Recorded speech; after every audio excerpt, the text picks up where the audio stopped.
Salam əziz tələbələr, biz bu gün natural dillər mövzusunun ikinci quizini işləyəcəyik. Birinci quizini paylaşmışdım. İstəyənlər daxil olub izləyə bilərlər. Birinci quiz ikinci quizə nisbətən asan idi. Bu isə orta çətinlikdədir. İlk növbədə nəzərinizə çatdırım ki, Telegram kanalımıza daxil olub bu quizi işləyib, ondan sonra videoya baxmanız daha məsləhətli olar. Linkini də paylaşacağam. Gəlin, birinci sualdan başlayaq. Deməli, birinci sualda belə bir ifadə verib bizə. Deməli, 99A üstəgəl 9B üstəgəl 9 olarsa, A üstəgəl B üstəgəl C cəmini tapın. İlk növbədə buna fikir verin. Natural dillər mövzusunu keçərkən bu nəzərinizə çatdırmaq istəyirəm ki, bu 3 rəqəmli ədəd olduğuna görə, mərtəbə vahidlərinə görə bunları ayıracaq. Yəni, məsələn, birinci təklik, onluq, yüzlük. Birinci deməli, nədən başlayırıq? Yüzlükdən. Yazıram 100A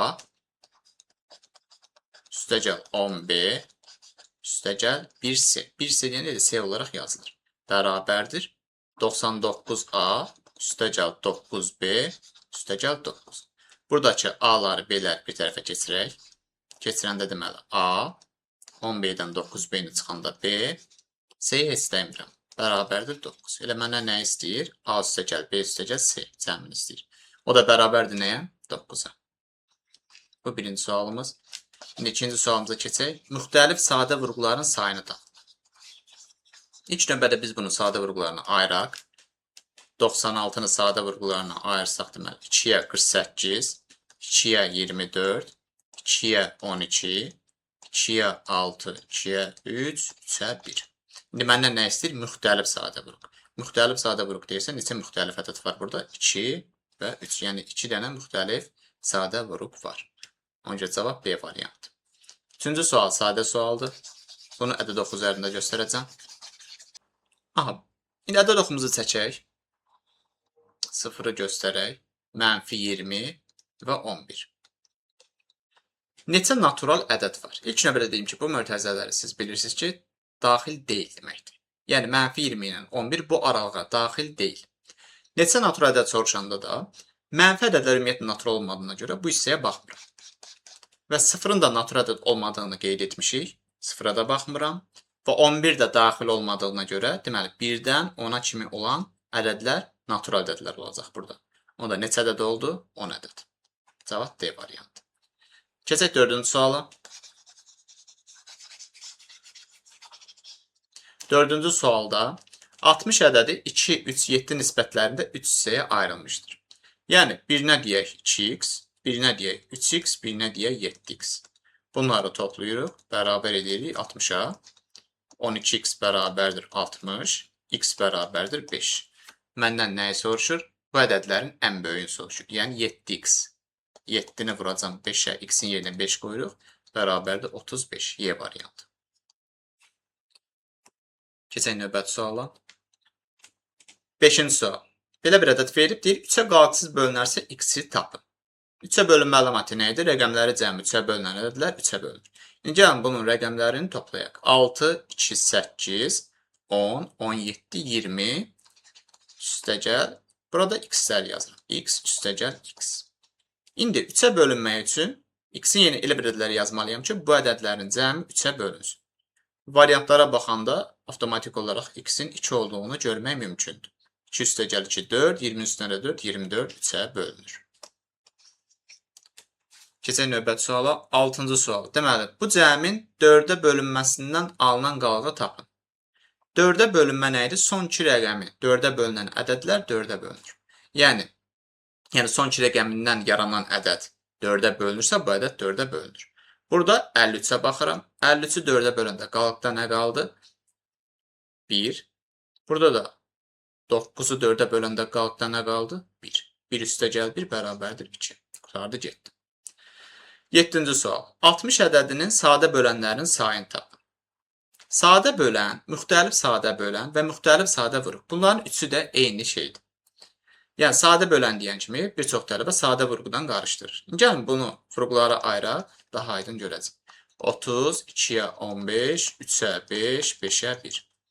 Yazıram, 2 üstü 2, yəni 2-dən 2 dənədir, 3-dən 1 dənədir, 5-dən də 1 dənədir. Sadə bölən deyən kimi yenə də müxtəlif sadə bölən, müxtəlif sadə vurğu və sadə bölən. Bunların üçü də müxtəlif götürülür. Deməli, neçə müxtəlif ədədimiz var? 2, 3, 5. Yəni, 3 dənə müxtəlif ədədimiz var. Yəni sadə bölənimiz var. Bu da belə. Bunu təmizləyək. İndi 8-ci suala baxaq. Ardıcıl 2 tək ədədin cəmi 64-dür. Ardıcıl 2 ədəd deyirsə, ədədimizin birinə x deyərəm. Birinə x deyərəm. Digər isə tək ədəd soruşduğuna görə tək ədəd. Normal tək və yaxud cüt qeyd olunmasaydı, x bir də x üstəgəl 1 götürəcəkdim. Yəni, bunun fərqi yoxdur, təkliyi, cütlüyü. Amma bu bizdə nədir? 2 tək ədədin cəmi. 2 tək deyirsə, təkin qaydasını demişdim. 2n plus 1, birini bunu götürürdük. Digər isə bundan 2 vahid çox olacaq. Yəni, tək ədədlər 5, 7, 9 ardıcıl tək ədədlər arasında fərq 2-yə bərabərdir. 2n plus 1, o biri də olacaq 2n plus 3. İndi bunların cəmi 64-ə bərabər olduğuna görə cəmlik bərabər edirəm 64-ə. 4n üstəgəl 4 bərabərdir 64.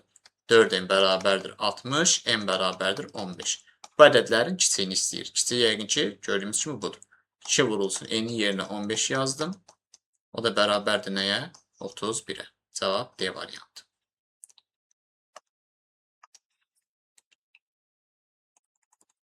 Aha, baxın. 9-cu və 11-ci sualları eyni düsturla həll edəcəm.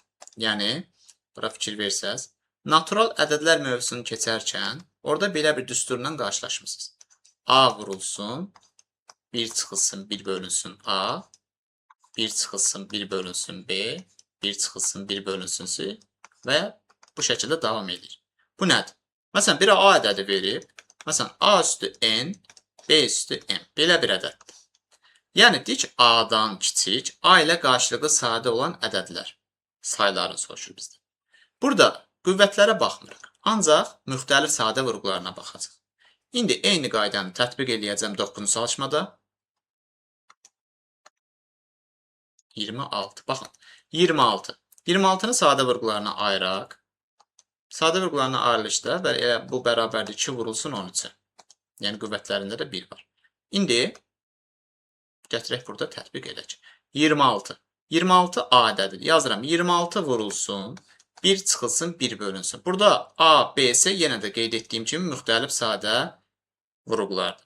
Yəni, burada da müxtəliflər 2 ilə 13 olduğuna görə bir dəfə yazıram 2-də 1, o birində də yazıram 1 çıxılsın, 13-də 1.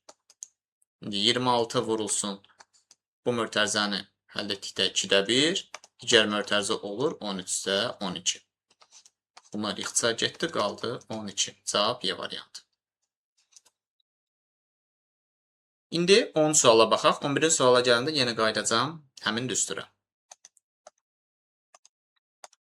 10-cu sualda n-in neçə natural qiymətində bu kəsri natural ədəd olur. Bu şəkildə olanları necə edirsiniz? Ayrı-ayrı məxrəcdə yazırsınız.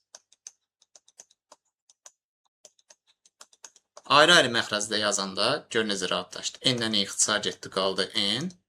Buradakı N-lər getdi, qaldı 8. Burada da 6 var idi, 6 və bu da bu şəkildə qalır. İndi bunun natural qiymət olması üçün, yəni natural nədir? Müsbət tam ədəd. Məsələn, mən bura 10 yazsam, 10-da 6 olur, artıq natural sayılmayacaq. Bunu hesablayanda natural ədəd verməyəcək. Yəni, 6-nın bölənləri olmalıdır burada. 1, 2, 3 və 6 ədədlər olacaq burada. Ki, natural, n də deyir ki, n özü də natural olmalıdır. Bir çoxunuz düşünürsünüz ki, bəlkə mən bura mənfi qoyacam. Mənfi olmaz. Çünki n-in neçə natural qiymətidir. Yəni, n-in də yerinə natural ədədlər qoymalıyım. N-in neçə natural qiymətində 1, 2, 3, 6-nı qoyduq. 4 ədəd qoymaq mümkündür bura. Cavab C variantı. 11-ci sual. Baxın, 11-ci sualın məğzi nədir? Məxrəcə 60 olan neçə ixtisar olunmayan düzgün kəsir var? Düzgün kəsir deyən kimi, yəni buradakı ədədlər 60-dan kiçik olacaq. Ümumiyyətlə, qarşılıqlı sadə ədədlər ixtisar olmadığına görə, elə mən buna deyə bilərəm də 60, 60-dan kiçik və 60 ilə qarşılıqlı sadə olan neçə natural ədəd var. Yəni, baxın, buradakı, elə ki, bu 60-ı bunun yerinə qoydum.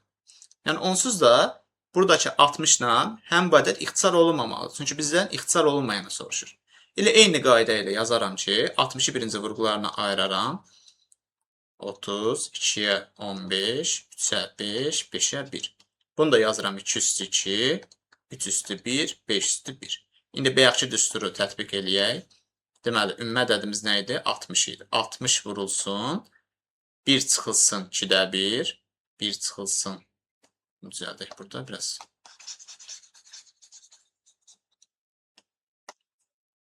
5. Aha. 60 vurulsun. 1 çıxılsın.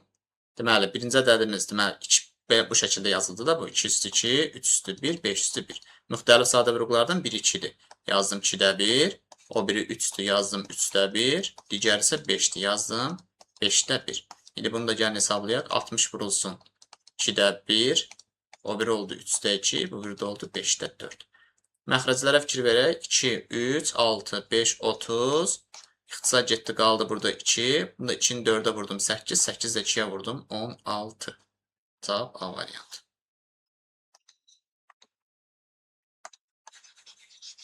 12-ci suala baxaq. 12-ci sualda ayrı-ayrı məxrəcdədir. İndi isə bunları bir məxrəcə gətirməliyik biz. K, məsəl üçün belə deyək də 5-də 4, üstə gəl məsəl üçün 5-də 2. 5-də 6. Yəni məxrəc sabit qalır, sürətlər toplanır. Burada da eyni formada edəcəm. Deməli 6, 7, 3. Nəyə bərabər oldu burada? Deməli 16. İndi K-nın yerinə hansı ədədləri qoymalıyıq? Özü deyək, K-nın neçə natural qiymətindir? Yəni 1, 2, 4, sonra hansı ədədi qoya bilərik? 8, 16. Bu 5 natural ədədi bura qoyduqda bizə nə verir? Natural ədəd verəcək. Yəni tam bölünəcək. Cavab B variantı. Keçək 13-cü suala. Deyir, bu 3 rəqəmli ədədini 10-a böldükdə qalıqda 3 alınır. Belə bir şey fikirləşin. İstənilən bir ədəd götürək. Məsəl üçün 3 ilə qutaran istənilən bir ədəd götürək. Bu ədədi 10-a böldükdə qalıqda hər zaman 3 qalacaq. Yəni mənim ədədimin sonu belə deyim də. Məsələn 43, 43-ü 10-a böləndə qalıqda 3 aldı. Məsəl üçün 213-ü 10-a böləndə qalıqda 3 aldı. Yəni 10-a bölünürsə qalıqda 3 alınırsa, deməli B nə olacaq? 3 olacaq. Sonu 3 ilə bitən ədədləri 10-a böldükdə qalıqda 3 alınacaq. İndi burada yazıram A5, burada 3 yazdım. B'nin yerinə artıq 3 yazdım. Artıq çalışmamız sadələşdi. Aha. Deyək ki, indi bu ədəd 9-a bölünərsə. 9-a bölünmə əlaməti də rəqəmləri cəmi 9-a bölünədə 9-a bölünür. Bu ədəd 9-a bölünərsə A-nı tapın. 9-a bölünmək üçün burada nə çatmır bir dənə? 1. Qurtardı, getdi. Yəni digərlərini yoxlasaq heç biri 9-a bölünməyəcək. Amma məsələn 5, 3, 8 üstünə də bir gəndə 9, 9 ilə 9-a bölündüyünə görə A-nın yerinə 1 yaza bilərəm. Məndən elə A-nı soruşur. D variantı. 14-cü suala gələk. 14-cü sualda deməli A-nın yerinə 5K yazaq. Məsələn, belə yazaq da A5, B7. Baxın, A-nın yerinə fərq eləmir. X olsun, Y olsun, Z olsun. Mən məsələn M yazıram. 5M, burada yazıram 7. Baxın, 5 ilə 5, 7 ilə 7 ixtisar yerində M-ə bərabər olur. Ona görə bu dəyişənlər həmişə bu ədədlərə vurulur və yaxud məsələn, bu kəsr şəklində yazılıb da. Bu, məsəl üçün, bu şəkildə yazıla bilərdi. Məsələn, A, məsələn, belə yazaq da, 5 böl A, 7 böl B. Bu şəkildə də yazıla bilərdi. İndi, məsələn, qısa konkret olaraq 5M, 7M, yaxud 5X, 7X götürmək olar. İndi gətirək burada yerinə yazaq. Əbob 5M, A'nın yerinə 5M, B'nin yerinə 7M yazdım. Bura bir dənə fikir verin. Burada M'i çıxardıram qırağa, nə qalır? Əbob 5 ilə 7. Qarşılıqlı sadə ədədlərdir. Qarşılıqlı sadə ədədlərin əbobu nəyə bərabərdir? Hər zaman 1-ə. M vurulsun 1 bərabərdir 3. Elə M nəyə bərabərdir? 3-ə bərabərdir. Məndən A üstə gəl B-ni istəyir. Elə M-in yerinə gətirib 3-ləri yazaram. Məsələn, 5-i 3-ə vuranda 15, 7-ni 3-ə vuranda 21, 21 ilə də 15-i toplayacam, cavab 36. Bu da belə.